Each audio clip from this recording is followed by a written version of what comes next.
Here's a staggering statistic. Every 40 seconds, someone in the United States has a stroke. That's nearly 800,000 people a year. And before you think, oh, that only happens to the elderly, think again. Nearly 40% of patients who have a stroke are under age 65.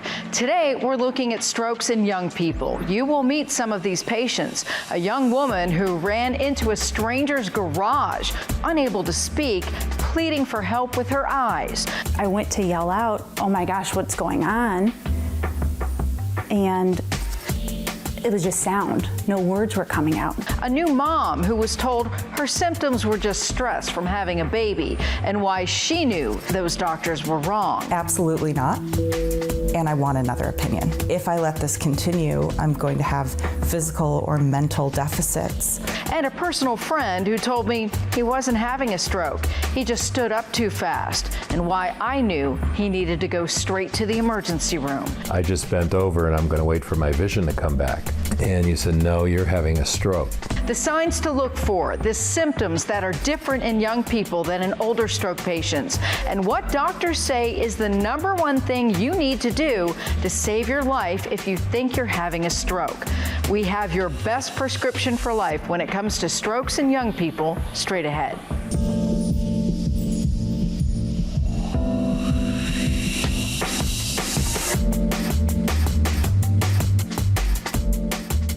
And welcome to Prescription for Life. I'm Monica Robbins, and this is the health and wellness show where we try to answer all your questions about health, including today's topic on stroke. You may not think it's something you need to worry about. You're young, you're healthy. What are the chances? Well, higher than you might think. Strokes do increase with age, but they can strike people of any age. And well over a third of patients hospitalized with stroke right now are under age 65. And data from the American Heart Association finds the number of people under 50 who've suffered a stroke in this country has increased by 50% in the last 15 years. Today, you will meet some of these younger stroke patients who, just like you, thought a stroke could never happen to them until it did. We'll also tell you their symptoms and give you the signs to look for, plus show you a map of the stroke belt, the areas of the country where you're most likely to die from having a stroke. But first, we want you to meet a young woman named Abby. You'll see her first symptom was that her arm just drifted up out of her control. Take a look. Now, you realize how long this walk is now, right? Yes. And not only that, you have to walk all the way around the corner. Right. 38-year-old Abby Miller shows me the path she took to save her own life. It happened the evening of June 16th last year, just after a workout. I started to see black spots in my left eye, and I would close my right eye, close my left eye. I thought, this is really weird. Then the pain. My face hurt. Not a headache. My actual face physically hurt. Her arm sparked panic. It just lifted up all on its own. It started twisting in ways. And I went to yell out, "Oh my gosh, what's going on?" And it was just sound. No words were coming out. Abby left her house with nothing, no shoes, ID, or wallet. She found her way into a neighbor's garage 3 doors down. Linda Howell didn't know Abby. At first, she thought the stranger was a thief. I just said, "Why are you in my garage?" And she's just kind of looking at me and just holding on to her arm. Abby knew she needed help, but could not speak. Linda sensed something else was wrong with this woman she didn't know and called 911. She got up from that chair and she walked out there into the ambulance, walked right up in there, and they took her from there. At the first hospital, doctors suspected a stroke. Abby didn't believe them. When you think of stroke, you think of the stereotypical that you're old. I thought, well, I'm not old. There's no way. They flew her from Lorain to Cleveland Clinic and its comprehensive stroke center. Doctors there were ready for surgery. A device that may be able to snare or grab onto the blood clot and remove it. We're able to restore blood flow and reduce the injury that someone has, reduce the disability. Remember, Abby had shown up at Linda's garage a stranger and with no ID. Her paperwork listed her as Jane Doe. Nurses went to work trying to identify the unknown woman, asking if she was on social media. Their patient uttered just 2 words. I said, "Abby Miller." It was the only time I could say my entire name. Facebook gave them the answer. They showed their phone and they said, "Is this you?" And it was me. I was so happy. It was just that happiness, just like when the woman found me in her garage, the same relief. After 4 days in the hospital, Abby went home to live with her mother and begin aggressive rehabilitation. I couldn't talk, I couldn't write, I couldn't read. So I had to be in speech therapy for 7 months. But how could an active young woman who runs 5Ks have a stroke? About 1 in 4 people who are under the age of 45 who have a stroke have what's called an arterial dissection, which is where a small tear develops in the wall of a blood vessel. Blood tracks into the wall, forces the artery closed, a blood clot forms that then travels downstream and blocks a major artery. Abby's dissection healed on its own. Today, she's back at work and life, but occasionally still searches for words. Gratitude is not one of them. Neighbor Linda, no longer a stranger, but a lifesaver. They saved her life. Abby lives here in Northeast Ohio, and you can see from this map by the CDC, that's in the stroke belt. Yeah, the highest concentration of death from stroke are in the Southeast up through the Midwest. The biggest risk factor for stroke include high blood pressure and diabetes. But as we've been saying all along, sometimes even otherwise healthy people can suffer a stroke. Our next story features a new mom, also here in Ohio, who was told by doctors that her symptoms were just a result of being stressed out from having a baby. But she knew this wasn't stress. If you take anything from her story, it's listen to your body. You know, even more than the experts sometimes, when something just isn't right.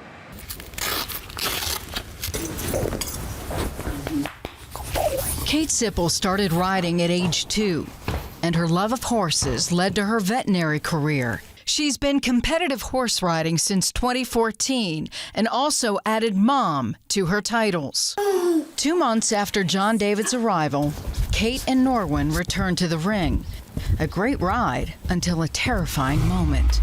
Headed right towards a jump and lost all kind of movement or feeling of the left side of my body. It felt like somebody punched me in the face. Norwin kept going, and 3 jumps later, it had gone, and I was kind of back to how I felt before. Kate blamed time away from the ring, but the episodes kept happening and getting worse. I hit the ground and I couldn't get back up. I tried to push myself up and I couldn't. And it lasted probably 30 seconds. A day later, and I went completely paralyzed on the left side of my body, and I lost all ability to talk. Emergency room doctors told Kate stress from new motherhood was likely the cause. But as she was leaving, it happened again, 4 more times. As a veterinarian, she knew something was wrong.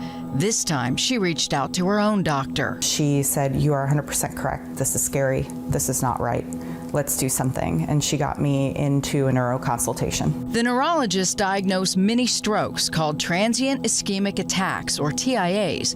Despite blood thinners, Kate was now having 15 a day, and she feared for her baby.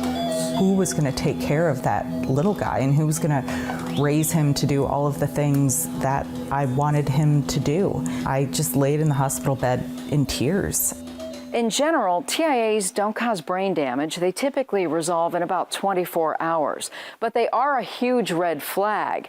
The patient could potentially have a massive stroke within a week to 90 days.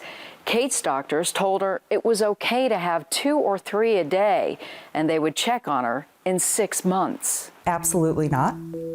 And I want another opinion. If I let this continue, I'm going to have physical or mental deficits that I won't be able to do any of this ever again, or I'm going to be dead.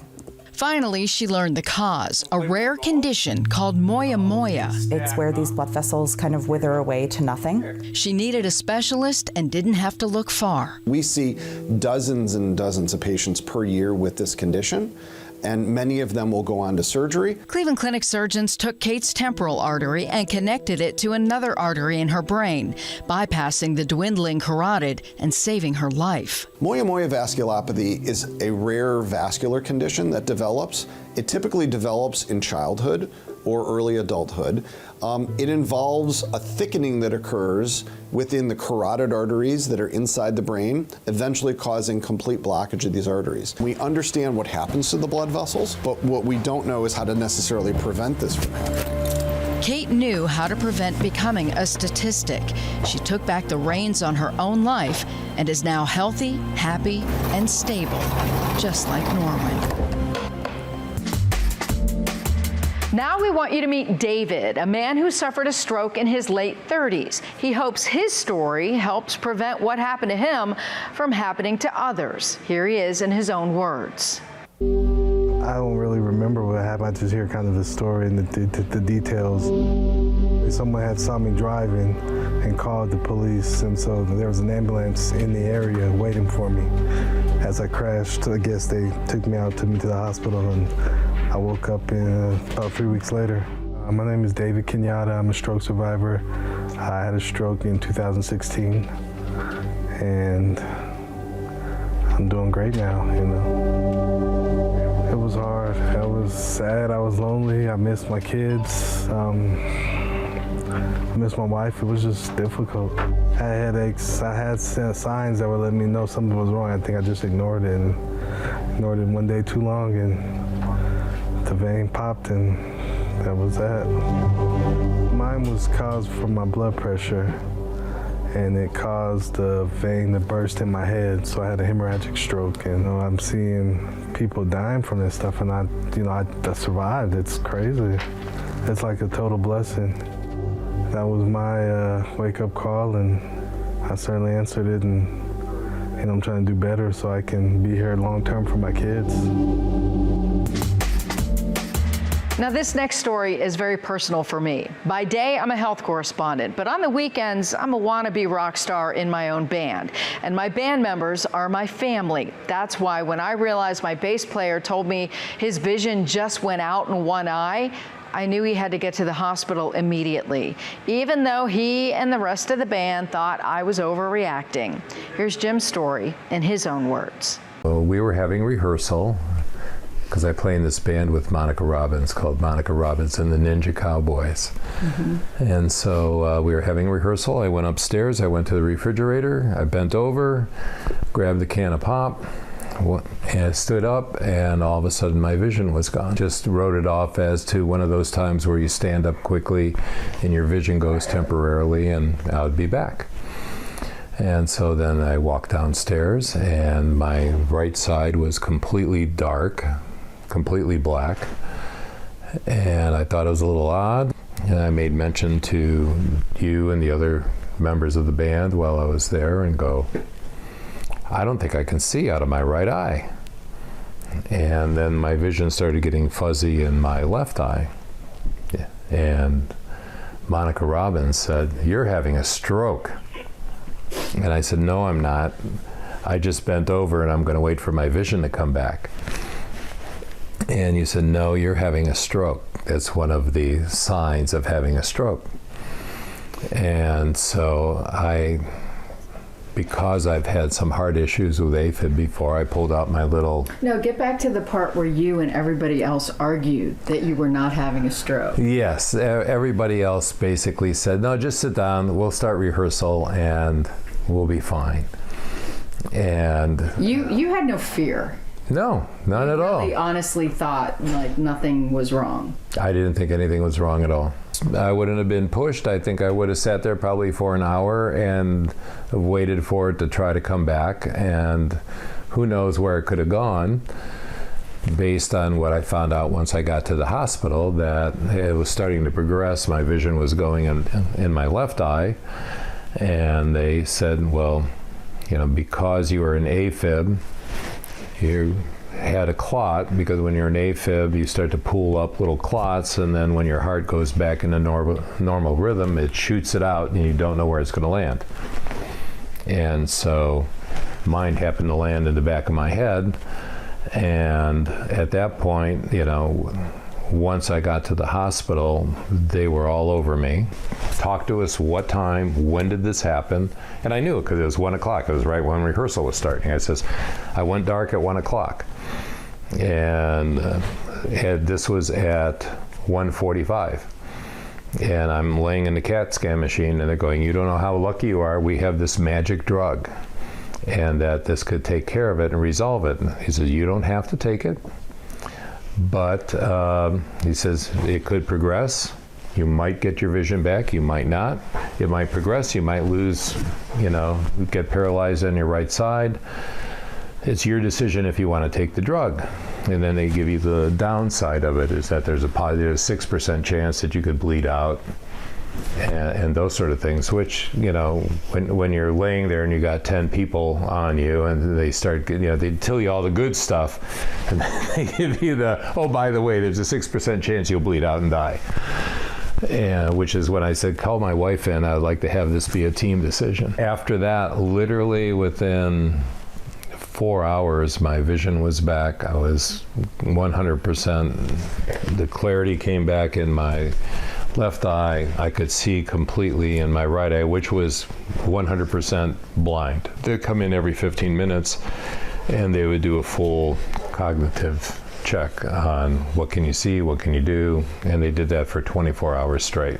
I can't tell you the number of people. I know at least 4 doctors, and there was probably at least another 3 or 4 people came in and said, I just want to see you because we never get to see anybody like that. They said everybody waits too long. They think that whatever their symptom may be is going to go away.